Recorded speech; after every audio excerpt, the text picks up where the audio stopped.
Big week, Maxwell. Big week.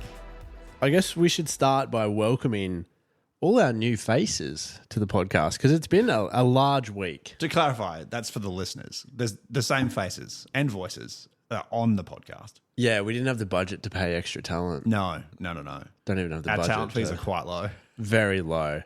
But it's been a big week. We've welcomed a lot of new people to the Amped family. Hello.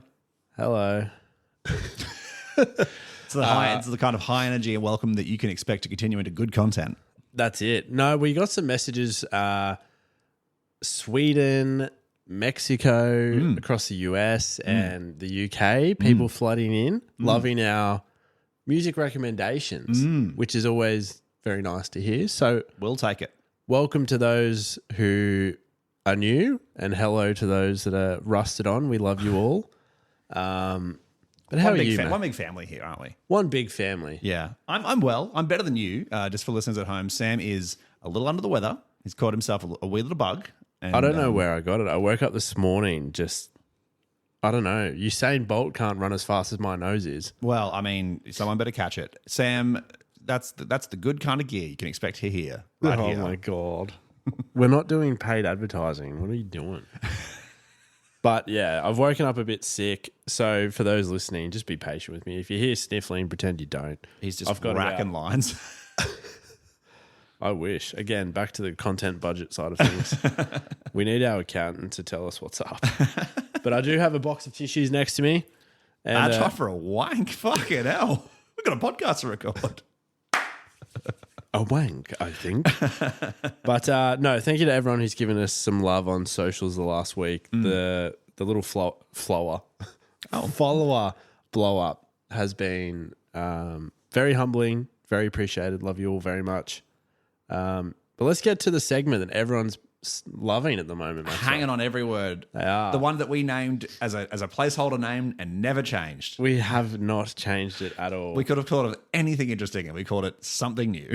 Which I think is fitting still. It's fitting. I just wouldn't say it's well branded. It's not. But what are you listening to this week, Maxwell? Sambo, I've gone for an all-BIGSOUND lineup this week. Ooh. I know. For international listeners, that's going to mean nothing, but that's okay. So Big Sound, for those listening, is a festival in Brisbane, which is the third largest capital city in Australia. To your geography. Population of about, I'd say, nearly 5 million now. I think it's closer to like 2.5. Yeah, that's what no, it's not. It's like 4. Brisbane. I think the state of Queensland is 4. Brisbane population, 2026. Shut up. Is it 2.5? No, it's 2.8. Oh, sorry. It's just a festival for upcoming artists. That's all you need to know. Yeah, look, just good new music. How about that? Sam, my first one this week is from an artist called Akosia. I'm not sure, sorry. They are out of Melbourne, and this is a hella hypey dance track. Think like TK Maidza, Azalea Banks, big thumping bass line, a really catchy top line, kind of half sung, half rapped vocal. Very cool. I'm not going to waste any time here. It's called Jaws, and it's just fucking red hot.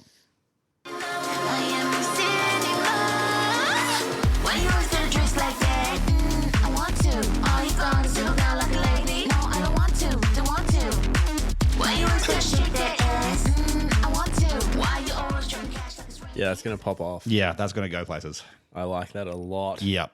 Maxwell, I'm going to bring a band called Holy Water, who I've heard a lot about, but haven't dived into until this week. Okay. And you haven't dived into the holy water there. No, I haven't. Just a little finger in. A bit jolted by a few priests, so I'm a bit jaded.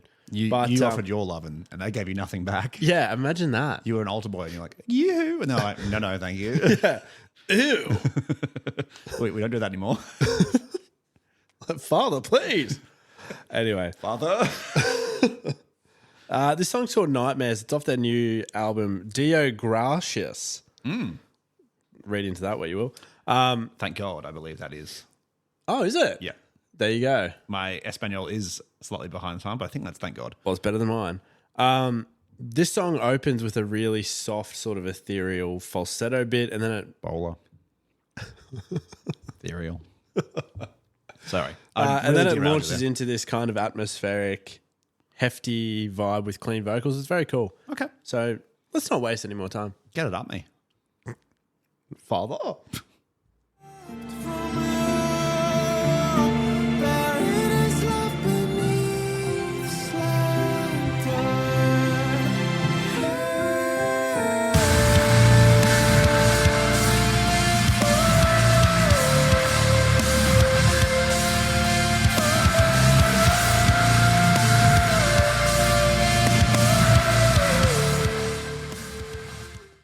It took me a while to find the beat because there's just some It changes syncopation up, coming really, in. yeah. Yeah. Not bad. I just had to find myself, Not bad, not good. Just had to orientate. Yes, you get that on the big jobs, Oh but boy, do you. it throws you pretty early. Yeah, not bad. Sam, not an Australian band, Sam, but another Big Sound band. This is a band called Daily J. They are from New Zealand. Very indie rock, generally speaking. I think this particular track, which is called Rosie's Friend, kind of sounds a bit The Cure, but like, just got a honk on the nose there. Give it a good blow. Sorry, yes. So this is Daily J, and this song I think a bit sort of like Just Like Heaven from The Cure, but like with a bit more like tight, Eric Clapton. bright, jangly. That's Tears in Heaven, I believe. Yeah, tight, bright, jangly guitars, but then with like this kind of like little melancholy synth bit that comes in there. So yeah, this is Rosie's Friend by Daily J. Have a wee little listen.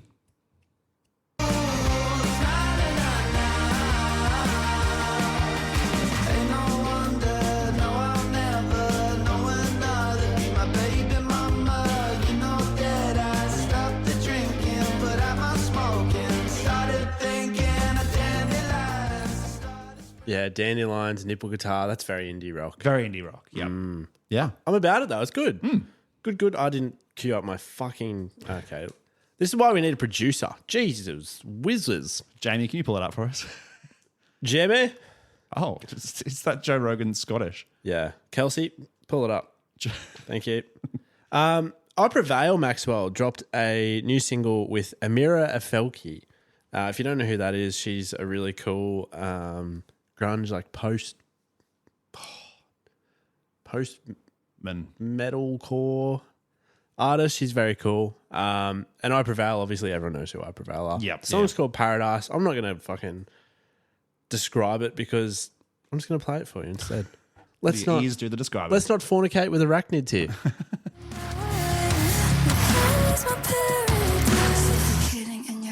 Is my favorite way to die. Fuck you.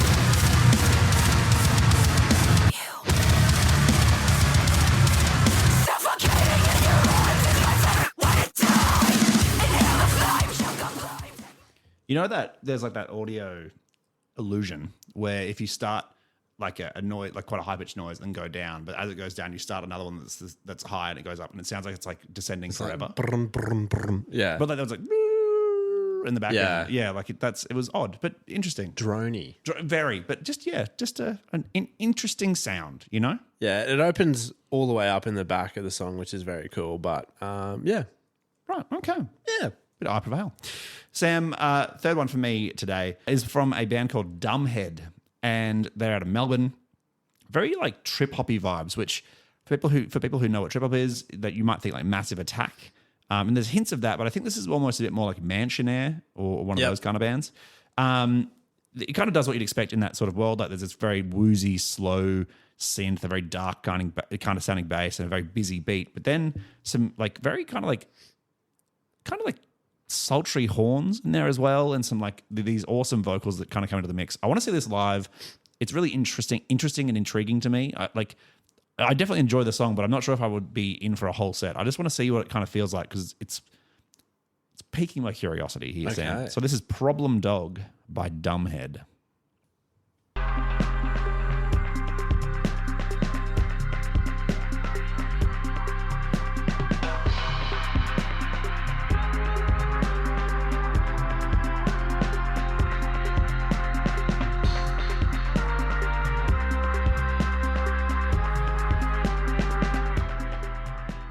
Bit of light brass. That wasn't the Batman, Adventures of Batman music. It was quite cool though. Yeah. I like it. It feels very late night vibey. I want to see what the Yeah. how it goes at a full set. You know. It could be super vibey or it could be super boring. Yeah. There's yeah, no in between. yeah. I'm very. I'll be going to check him out because I think definitely something there. I reckon so. It's not bad. My last one, Maxwell. And also, if you want to see the 2 additional songs we bring every week, 2 bonus. 2 bonus songs that we don't put on air, make sure you go check out our Spotify page. We drop playlists for every episode we do. So if you want, Well, if you're listening, if you go to the bottom of this do that episode, too. you can click the link. hit the link. Bash that link Why are you? Okay, don't worry about it. because I'm the bad guy in Zelda. Don't worry about that. Oh, I get it now. Bash the link. Yep. Is Link and Zelda the same person? No. Link's the main character, like the one you play as. Zelda is the princess. Really? Yeah. There you go. And then Ganondorf is the bad guy generally. So the Legend of Zelda The little guy in the green tunic, is Link. that's Link. So why is it called Legend of Zelda? Because it's like Zelda will give you the like.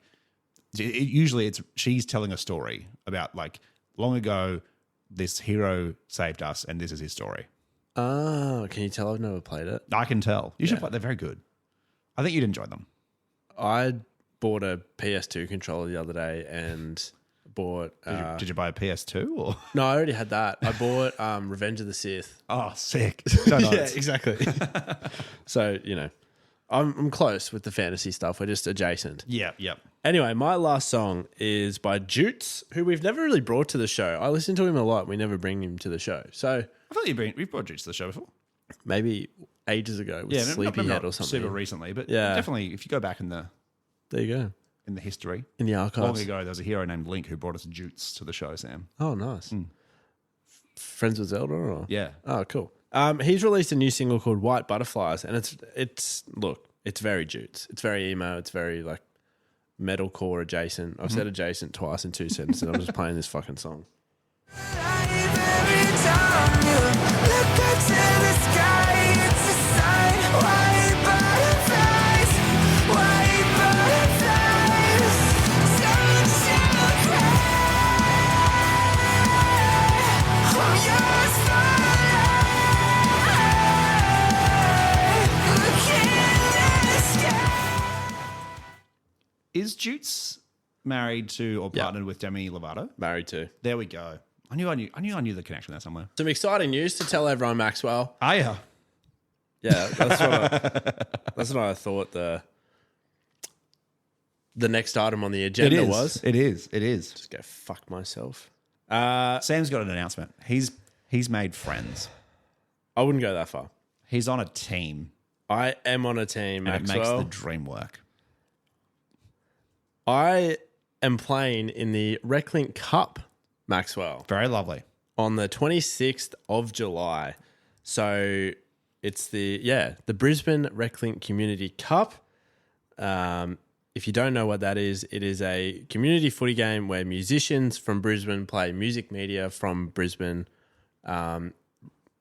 raising money to support disadvantaged Australians through sport, art, and I guess community connection. Yep. That's through RecLink, the charity. But I've been down to a few trainings and getting amongst the group. Yep. It's good energy. Been pumped a few drop punts. Yeah, we had a pracky game on Sunday and sat in the forward line, took a couple of clunks, shanked both my attempts at goal off my ankle. Absolutely great stuff. Life's good. But Looking like a real Jason Ackermanis over there. But Jason Ackermanis now as a real estate. yeah, I think so. Tearing my hamstring. But yeah, all the action kicks off Sunday, the 26th of July. Our friends Bean Magazine are headlining. Oh, halftime show. I think so, yeah. I think maybe after the show, but yeah, there's After the definitely show? some music played around the footy. No, there's definitely a halftime show as well. Is there? Yeah, so Super Hotel, Bean Magazine, and Dirty Harry are playing on the day. Very cool. And then, yeah, that's around the footy. There'll be food, beers, drinks, and obviously lots of merch. Come out, buy some Brisbane Lions merch. That's my team. LINES. LINES. Exactly. Oh, good shit. And where? Give us some dates. So it's at the Everton Wolves JAFC in Enoggera, Sunday 26th of July. I believe it's the afternoon. I don't actually know when kickoff is, but it'll all be revealed on our socials in the next few weeks. Ooh. Love to see you all down there. Maxwell is coming to cheer me on and I'll think about it. tell me I'm a try hard. So Look, support Sam. He needs it in this time in life because if he shanks two kicks during the game, I my think confidence it will may be absolutely shaken. end him. otherwise, I'll just go for my third and just launch barrels. And then I'll have someone in the goal go, fucking kick to me. I'm like, fuck you. Do you know who I am? Slot it from 50 every time. Did I tell you I used to work for the Lions? But no, it'll be good fun.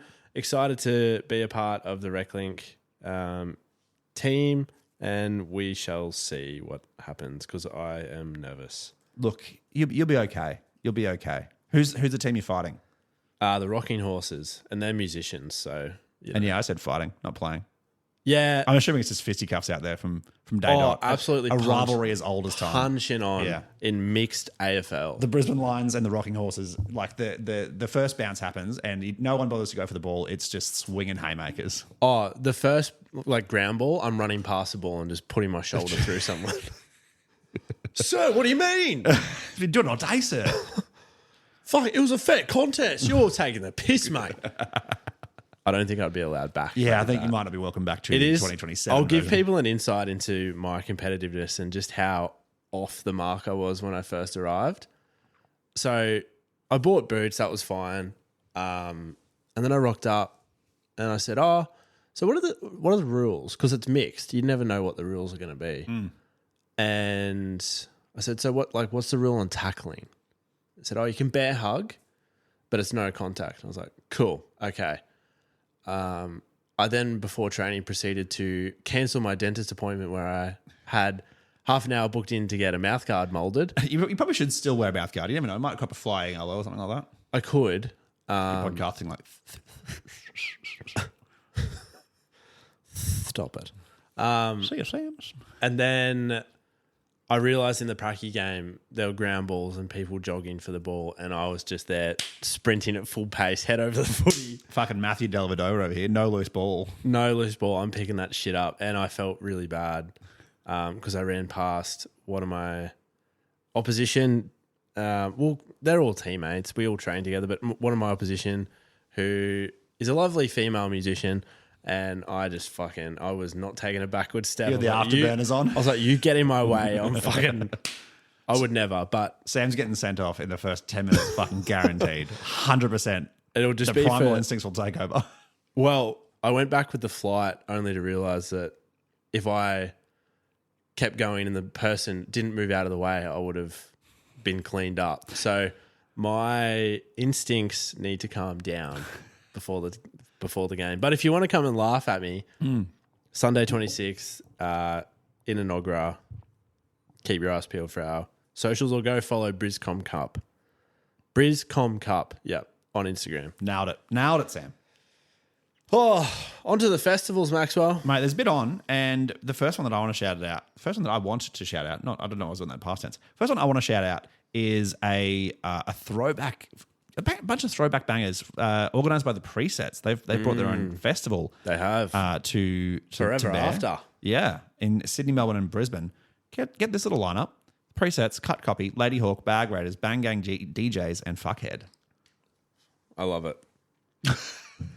You can tell from the enthusiasm. No, I was swallowing water. Leave me alone. Bag Raiders, obviously famous for Shooting Star. Mm-hmm. Lady Hawk, famous for My Delirium. Mm-hmm. I mean, as long as they play a couple of songs, will be sweet. Cut Copy, I know the name. You absolutely would know Cut Copy. Probably. I Need You Now or Lights and Music. There's plenty of Cut Copy hits. What time are the presets on? I'm assuming late. Ah. Although this starts Is at this 2. the presets or... That's an inside joke. I saw the presets once and didn't know I was watching them. You're watching them. I would say we were 3/4 of the way through the set. You're like, man, when did the presets come on? I was like, why the fuck is this DJ covering my people before the presets come on? That's so brave. Anyway. Oh, mate. And then, yes, this is landing next year. The 17th of January in Sydney. No, at the Sydney Myer Music World. That always throws me in Melbourne. The 23rd of January at Carriage Works in Sydney. And then the 30th of January in River Stage here in Brisbane. Yes, sir. Beautiful.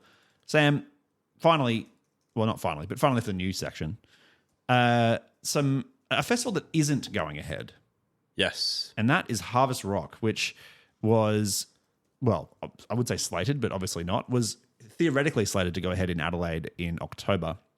They've pulled in some pretty massive headliners the last little while. They've had people like The Strokes and Beck and more that off the top of my head are escaping me. They had like very sizable lineups. They did. In the Adelaide Parklands. And I think a lot of people were looking forward to seeing a big lineup from them. And they've come out and said that the 2026 iteration won't be moving ahead. It's going for a fallow year, which for anyone who knows Glastonbury is when they take the year off from the festival. In Glastonbury, they let the grounds recover because it is private land. They let the grounds recover and let the organisers have a bit of a year off. And Harvest Rock are doing that. I think, honestly, quite a good way to handle not coming back. Yeah, I think the transparency in saying that, we're not prepared to give you the festival you deserve, so we're going to spend a year to give you the best lineup we can. Is the best thing you can do. I think after last year with the cancellation of so many festivals, and even this year with like Blues Fest going under, I think people have lost a lot of faith in festivals, and we're seeing it now with ticket sales as well, with people hesitating to buy tickets early. Yep. And that's cost of living influenced as well. But I feel as though the transparency is key. Like if you're open and honest and say, look, next year we'll have one for sure. It's going to be a great lineup. We've got all the time now to put in, the effort to give you what you want. Yep. That then also means that your money is better spent. Yep. I'm on board with it. I think also, look, we can all kind of agree that this year has been difficult with, a war in the Middle East making fuel prices absolutely skyrocket, which meant that, not just moving things around by truck, but like flying people in from overseas went up. Costs all round to deliver a festival were through the roof this year. And so think of the festivals that have done the best, and they've been mostly all Australian lineups. I'm thinking like Groove and the Moo. Yeah. It looks like Yours and Ours announced late, but they've got a few international headliners, but mostly it's an Australian lineup. Yep. Good And I things think- is coming out in a couple of months. Yep, absolutely. And I think for Harvest Rock, the organisers of Harvest Rock, who I think are Secret Sounds and Live Nation, to look at the costs, the expenses that they're going to have, the projected income that they'd make of this festival, they've obviously gone, look, it's probably not going to be right to make it happen. And if we can't deliver what we need to deliver, it's better for them to do that now, put it out and be fully transparent than to be Splendor and cancel after the lineups come out and everyone be like, what the fuck is this? Yeah, I agree. It's so much easier to just say, look, it's not happening. Deal with any negative commentary that comes that way instead of wasting people's time and money and then putting them in, in the case of Blues Fest, a few $100s in the hole that they may never get back. Yeah. Like it's just not, for your own sustainability and reputation, it's just not worth it. And I'll be honest, it's getting me a bit hyped for next year because I'm like, damn, they're having a year off. Like they're looking ahead. They're looking at what's going to be, being big in 2027, or like artists that are going to be touring Northern Hemisphere this year that might be looking to come down here next year. I think that's getting me a bit more hype for next year. To see what's coming. And the opportunities open up a lot more now too, because some artists won't have their 2027 calendars finalized, which means there's more opportunity for bigger names. We saw with Strumming Bird, like Post Malone's coming, so if they've got the Strokes previously, like the world's their oyster. Absolutely. I love it. Maxwell, in other big news, that's sort of, we're going to pivot it towards music, but massive news across the world is that Sony are ending PlayStation physical disc sales after January 2028, and the world is pissed. So I guess essentially what they're doing is going fully digital. You can only buy it through the PlayStation Store, like buy games through the PlayStation Store. But the worry is that, how would you phrase it? Well, there's probably two layers of worries. Layer one is that if you buy something digitally, in the terms and services of the end user license agreement, the PlayStation Store, Sony, whoever, the license holder, can basically cancel your license that you've bought for the game and say this is unavailable to you. So you having spent your full price, dollars on the game, can suddenly have it disappear, and essentially you're renting something long term. You're not owning it. Yes. And they can decide to end that lease at any point. And people are saying, well, why would I pay for something that I don't own? Exactly. And they pulled the movie service they offered where people can buy movies and watch them through their PlayStation.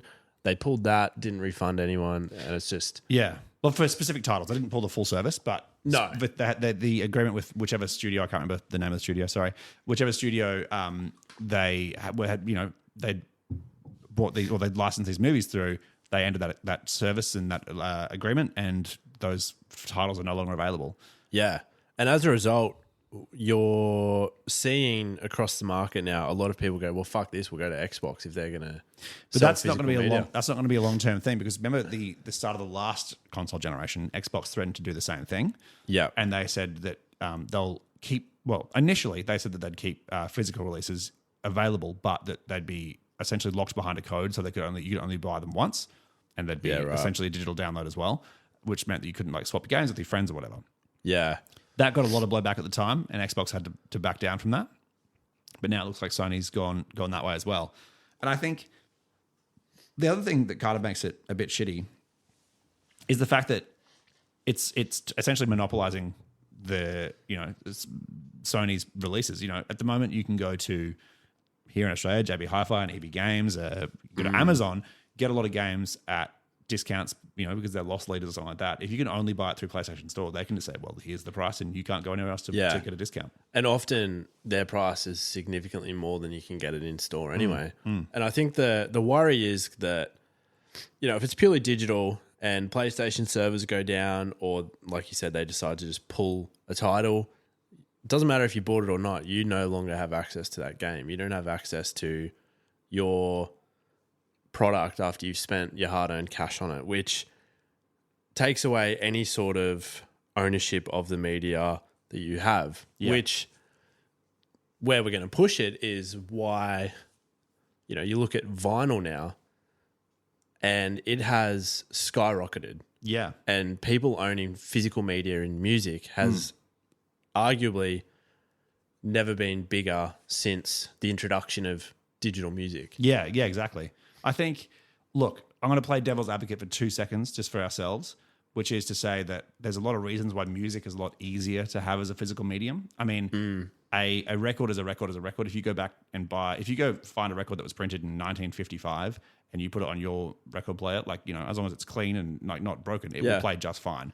There's not that, because console games have such a generational thing where even PlayStation 4 games won't work on PlayStation 5, well, sorry, they do, but you know what I mean? The other way around. Yeah. They it's so difficult to just have a mass market where people can go and, trawl through a bin of old $5 games if they don't own that specific console or, have something that plays it. Can I be the devil's advocate to your devil's advocate? You may devil my advocate, Sam. So it's the same. It's like the Apple strategy. PlayStation could have games that cross different consoles if they wanted to, but it doesn't sell new consoles. So they, I see where you're coming from, but at the same time, it's their own fault. Yeah, sorry. To clarify, yes. I don't want to defend the practice. What I'm saying is I can understand why there is that difference. But what I think people, especially in the game industry, don't understand is so much of fandom is in the ownership rather than the experience. As in, I love putting on a record and sitting down and have a listen to it. But as much as I love listening to that record, I love having something to hold, look at, to be able to say, oh, I own that on vinyl. Exactly. To go looking for it in a shop or something like that. The process of purchasing it and bringing it home and looking at it, and it's the ownership that is as the much little of the booklet thing. And exactly the manual and the little bonus things you get in there. Like GTA, you get maps, and Red Dead, you get maps as well. Yeah. And it takes away the whole community feel. I saw a lot of people talking about how you swap games. Yeah. I know I've done it before. You swap games, and it reminds me I still need to get that game off said person. But Austin Powers pinball. Well, even with vinyl, I know you and I like to have people either pick records to play when they're here and we're hosting, or I don't know about you, but I love it when people gift me vinyls that they love. Yeah. And then I've got a reminder of a person in my collection. I really like that. And this whole digital integration really ruins that connection piece, I feel. Yeah. But I was going to say on that, so I saw a little study come out a couple of weeks ago that I sent over to you, and vinyl sales in the US are crossing the $1 billion threshold. Billy with a B. Billy with a B. So that's the first time since 1983 that the vinyl market has been over the $1 billion threshold. Wow. So music fans are wanting live music and they're wanting physical media. Yeah. And it's heavily driven by Gen Z collectors. And look, say what you will about Taylor Swift and Sabrina Carpenter and all these massive pop stars. They are bringing back physical media. 100%. And look, you could argue that the way Taylor Swift does her albums is infuriating, but it's driving, collectors to get back out into the market to purchase physical media, which is allowing more record stores to pop up. In Melbourne, I think Melbourne record stores per capita is the highest in the world. Yeah, right. There you go. I think it's 5.9 record stores per 100,000 residents, Wow. which is, I believe it is it's the vinyl capital of the world. I love Point Nine of a record store. Yeah. It's nearly a full record store. But it's incredible to see that resurgence. And at the very least, in the music community, people are purchasing physical media. They're having those connections with not only their friends, but family. And then, physical media does so much for bands as well. In terms of gaming, Yes. I think there's sort of two ways this could go. One is that there'll be a genuine downturn in sales because people just won't buy games new because they don't want to pay full price. They'll either wait till there's a digital sale or they'll just go, I'll pirate this. Well, there's been a lot of conversation. Well, ownership doesn't mean I own the product anymore, so piracy must be, piracy isn't illegal anymore. But that, in an ironic kind of way, because music is so piratable, as in like an individual song, you could download off any range of YouTube downloader. Yeah, exactly. Like you can get it pretty much anywhere. Like there is almost no barrier to piracy in music. And I want to clarify, I'm not encouraging it. I'm just saying it is possible. I mean, everyone's done the YouTube rip and then do the get info on iTunes. Like, let's be real.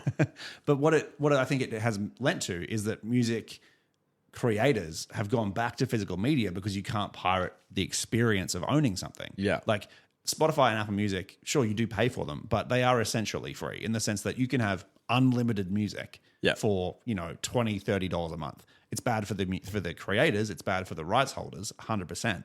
But the rights holders and the creators have gone back to saying, well, where I can make my money with these fans is by having physical releases, by having something that I can give that you can't just go and download. Like the value of music itself has fallen to zero. It's the value of owning the fandom that has gone back up. 100%. Spotify crashes. You and I talk about this all the time. If Spotify crashed, we can still listen to our favorite artists. Yeah, exactly. And I think what's going to happen, record sales are going to go up. And I think that in some way, not immediately, but it's going to drive CD sales eventually too. Well, they are starting to pick back up. Cassettes as well. Like, I see a lot of, I've got a few down here. Like you see a lot of bands who are dropping their music on cassette because it's just another way to own that release and have like a physical. And it's cool. It is cool. It's awesome. So I think potentially it might go that way with games as well. Yep. There might be a cyclical kind of like it drops off and then it comes back. Who knows? Well, it's probably going to drive the secondhand market a lot more because, you go to sell your game, it's probably worth more now that it's limited. Not GTA, obviously, because there's going to be fucking billions of them. But eventually it'll become rarity because they're not producing new physical copies. Very potentially. I think the thing that will change definitely is that a lot of bricks and mortar stores that sell games will, I know places like EB Games and stuff have pivoted into the merch side of it. Exactly. Zing. But I think that's just another smash to their bottom line. And I think it's brutal. They're just going to be selling pop vinyls. Exactly. It's shit. Poor from you, Sony. Boo. Boo. Boo, you whore. But anyway, I was Maxwell, saying Boo Earns. let's get to that suitcase. Let's zip it up, Sam, and zip it out. So after I saw Shady Nasty last week, arguably Australia's most underrated band. Arguably. I don't know. There's a lot of arguments to be had about a lot of There's bands. a lot of underrated bands in Australia. There Shady Nasty are one of them. They're so cool. But I thought, given everyone is trying to discover music through us, which is amazing, bands everyone's sleeping on, Maxwell. You've been napping on. You've been me, shoo, shoo. Wow. I'm going to bring our boys, our absolute boys, Virtues to the show. Heard of them. Virtues. So for deathcore fans, full transparency, one of our best mates plays in this band. But Conflict of interest. you could argue that. But earlier in the year we saw them play their first headline show. They brought out Bound in Fear, which is no mean feat. We played them earlier. They're on the up. A lot of their new music is produced by Andy Marsh from Thy Art Is Murder and Sean, who's also in Thy Art Is Murder. That's Sean Murderer for you. Sean Murder and Andy Thy. Yeah. Yeah. But this song's called Absolute Death, and it's just a nice banging riff, Maxwell. Just a good old family fun town. It is. It's coming in hot too.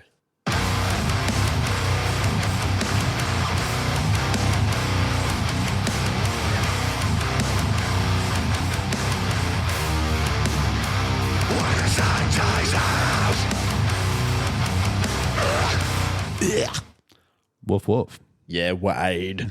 Shout out Millsy. Shout out everyone in the band except Dan. Yeah, fuck you, Dan. Unshout out Dan. Your shout out's been retracted. Thank you. Hey, Dan. Ligma. My next band, Maxwell, is a band called Smush. Oh, yes. I've brought them before, and they are sort of like this glitchy pop punk outfit. They would fit in very well in the 2000s, is what I would say. Yep. I'm going to bring their song 41 because I have not played this to anyone and been met with negative reception. Wow. Think like Bar's high. the bar is high, but I've played this to you before and you're like, yeah, this slaps. So this is 41 by Smush.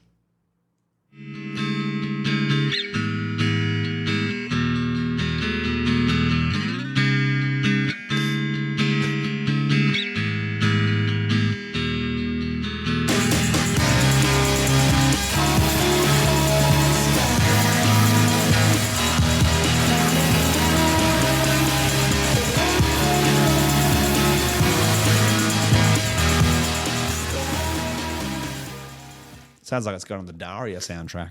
Yeah, it does. It's very Daria. Racing through my last couple, Yeah. we've got Pure, P-E-U-R. Oh. Pure. Pure. Pure. Friends of the show Invent Animate, Maxwell. So their guitarist and their former lead singer made Pure. Right. And this sounds very much like old Invent Animate. It's technical, it's heavy, it is spacey at times, but this song's called Fire Cleanse.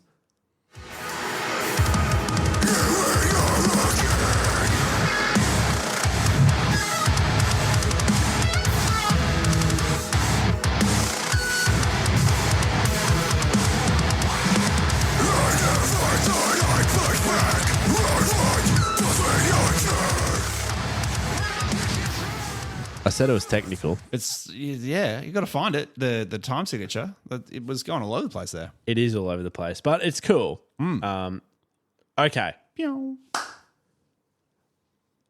This band is the most underrated band in the emo, pop punk, alternative scene. No one talks about them, and it is criminal. Wow, here we go. Gleamer. Oh, yeah. Shoegaze, post-punk, atmospheric rock. Yeah. Oh my God. I love this band. I was introduced to them, ironically, by Jem from Speed Oh, yeah. in a very early interview we did in the Endless Heights era. Wow. Flashback. Flashback and a half. But shout out Jem, who initially put me onto Gleamer. This song is called Backlog. And yeah, I've already described it, but it's just like, oh, I love Gleamer. This man's thick for a gleam.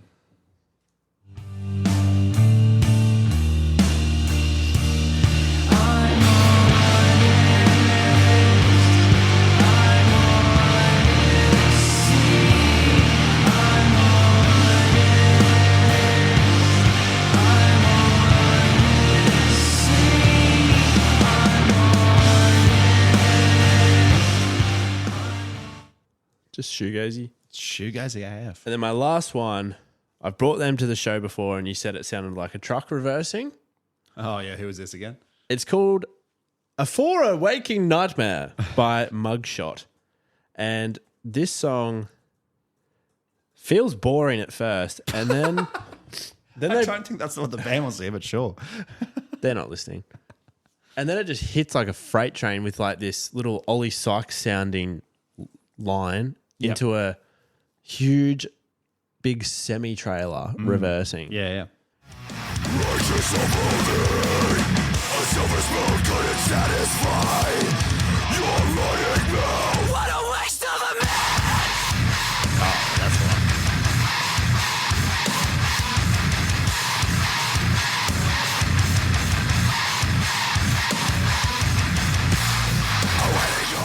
He's a harsh critic. Filthy. Phil. Thanks for that, Phil. Phil? Anyway, Film. in between us fans. Maxwell, who is everyone sleeping on in your books? Well, Sam, as you mentioned at the top of the show, we've got a lot of new listeners. So I wanted to introduce some people to the musical history of the great city we live in, Brisbane. So I've picked some bands from Brisbane that international listeners might be sleeping on. I like it. Strong. Yeah, thanks. Thought about it. So first up, Kite String Tangle. Oh, Look, yes. Anyone in Australia, you're probably going to know the Kite String Tangle. But if you're overseas, you might not, be across what he does. Very chill, moody electronic stuff. Think like your James Blake, that kind of sound. Just I would say really good late night, put it on and just kind of vibe, feel your feels kind of music. What's the big one? Well, this one's Arcadia, which is one of the big ones. That's exactly the one I was thinking of. Glad I could help out. So yeah, this is an older track. I'd say 2015 maybe for this one. Fuck, but it's good. It is a bit of a banger. So yeah, this is Arcadia by the Kite String Tangle. You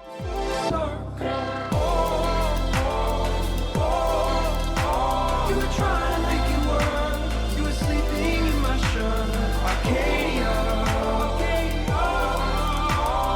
Sometimes things don't come full circle.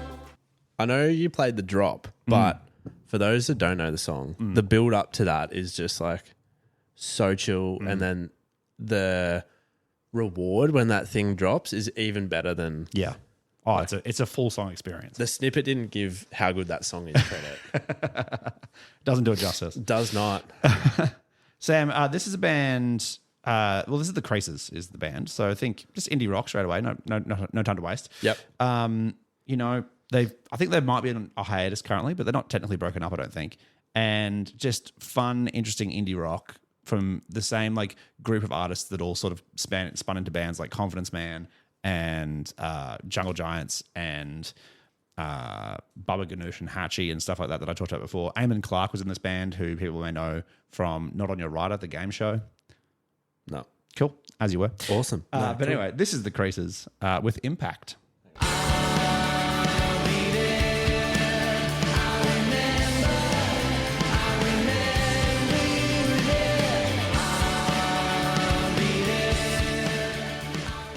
I know that song. Yeah.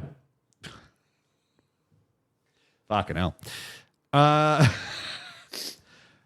Should we take it to the dance floor? Let's take it to the D. Take it. Whatever you need to do. We'll take it to the dance floor, Sam, with young Franco.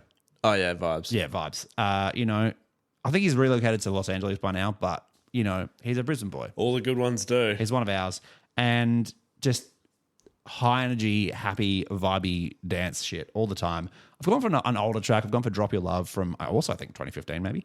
But yeah, like just an afternoon with a Voddy lime soda on Yeah, a rooftop. nice. Absolutely, Sam.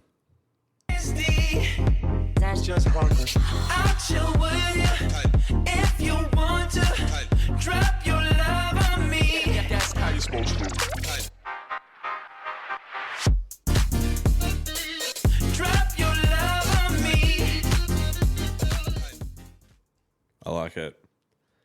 Why not? Sam, I mentioned her before. Hachi, she's been in a heap of different bands, but when she went into a solo project, got into very awesome dream poppy kind of stuff. We've had her on the show for an interview. We've had her on her record in here for Vinyl Club as well. Yeah, and just like if you like a dream pop, fun, shimmery kind of sound, this is Sleep by Hachi. It's just a good time. I'm ready.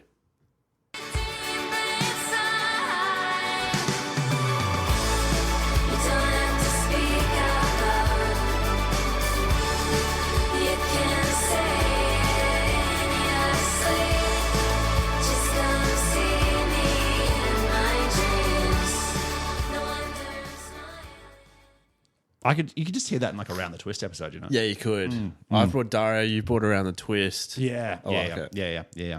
All right, one last one from me. Friends of the show. I mean, Hachi also friends of the show. Actually, Kite String Tangle also friends of the show. Really? Has Young Franco been on the show? No. No. Has okay. Kite String Tangle been on the show? Yeah, way back when.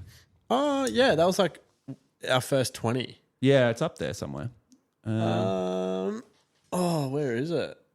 I'm going to say it's in this. I don't remember interviewing the Kite String Tangle. I think it may have been me. I'm going to say it's in the. It's in there somewhere. Not important. In the meantime, we definitely have interviewed this band. The band is Bugs. Yes, we have. And think kind of like pop punk meets indie punk. Have we not interviewed Kite String Tangle at No, all? we've never interviewed Kite String Tangle. Really? Yeah. Fuck. I could have sworn we. Anyway. Could have sworn it. It's not on Spotify. Yeah, fair enough. Maybe I took it down. Pop punk meets indie punk with Bugs. Kind of fun and quite witty. Like I'd say like Blink-182 meets like the Wombats, somewhere in the middle of those two things. Like still kind of dumbass fun, but at the same time quite like verbally quirky and witty and sort of thing. Always just good for a jam. Super fun live show. Love this band. This is In the Middle of It by Bugs. Have a listen. Get it up, yeah.